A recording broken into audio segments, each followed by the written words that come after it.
Bonjour, nous sommes sur le stand des Compagnons du Tour de France. Est-ce que vous pouvez nous en dire plus? Oui, les Compagnons du Tour de France. Donc, nous, plus exactement, on représente sur ce salon l'Institut européen de formation des Compagnons du Tour de France. C'est le lycée compagnonique de la Fédération compagnonique des métiers du bâtiment en France. Donc, c'est le seul et unique lycée compagnonique. Et il se situe à Mouchard, dans le Jura. Donc dans ce centre, donc dans ce lycée-là, on propose des formations dans les métiers du bâtiment et du bois qui sont listés juste derrière. On propose des CAP en alternance sur 2 ans ou des bacs pro de plus en plus maintenant sur 3 ans en alternance. La particularité de cette école, ce qui la rend unique, c'est son alternance 50% du temps à l'école, 50% du temps en entreprise. Cette alternance étant rythmée avec les vacances scolaires, donc 6 semaines école, 6 semaines école, vacances, 6 semaines entreprise, vacances, etc. sur les 2 ou 3 années selon le diplôme préparé. Pendant ces 2 ou 3 années, les jeunes sont baignés, immergés dans le système compagnonique, à savoir que leurs formateurs, professeurs principaux sont tous des compagnons du Tour de France. Quand ils sont en entreprise, ils sont hébergés dans les maisons des compagnons, dans les sièges compagnoniques. Autant que faire se peut, ils sont placés dans des entreprises où le tuteur ou l'artisan lui-même est compagnon du Tour de France. Et s'il ne l'est pas, il y a un fort lien avec le système.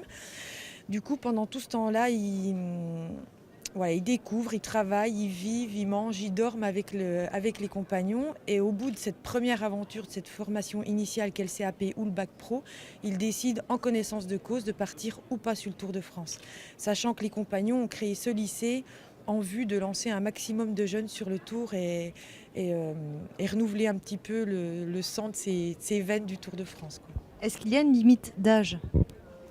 Une limite, non, parce que la Fédération compagnonique a ses centres de formation et la formation professionnelle continue est ouverte à tout type de public, de tous âges et de tous secteurs.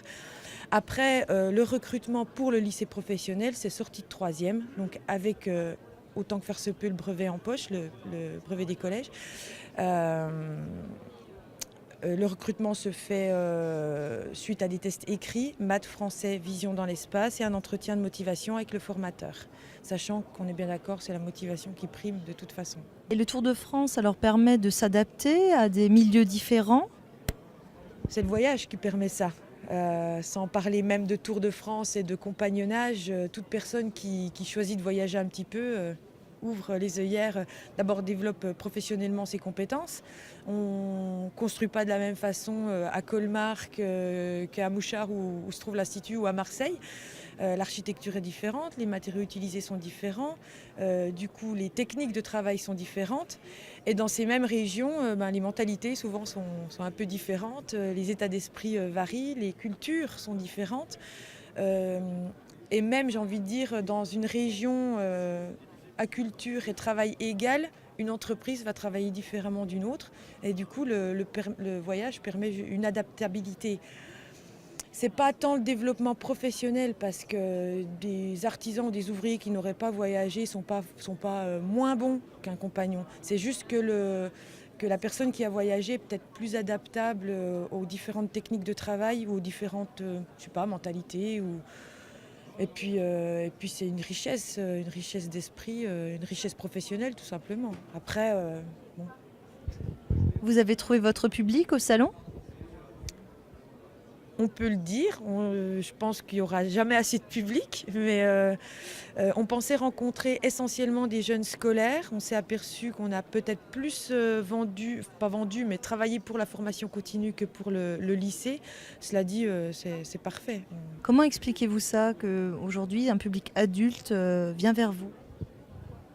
La société actuelle peut-être. D'abord la formation continue est ouverte à tous, que ce soit des demandeurs d'emploi, des salariés d'entreprise en reconversion, qui souhaiteraient enfin suivre leur cœur et puis apprendre le métier qu'ils ont toujours voulu faire. La formation professionnelle le permet. Donc après tout, ils peuvent venir nous voir quand ils le souhaitent. Maintenant, c'est vrai qu'il faut reconnaître qu'un public de demandeurs d'emploi, malheureusement, vient nous voir un peu plus qu'à une époque. Donc nous aussi, on est capable de s'adapter. Et en l'occurrence, aujourd'hui, on n'hésite pas à répondre à des appels d'offres régionales. je parle de l'Institut, mais mes collègues dans les autres fédérations de France le font aussi. Et on n'hésite pas à s'inscrire dans un service public régional de formation et on offre des formations destinées exclusivement aux demandeurs d'emploi. En l'occurrence, sur Mouchard, on a une formation qui est le titre professionnel monteur en construction bois, cofinancé par la région Franche-Comté, le Pôle emploi, les fonds européens aussi.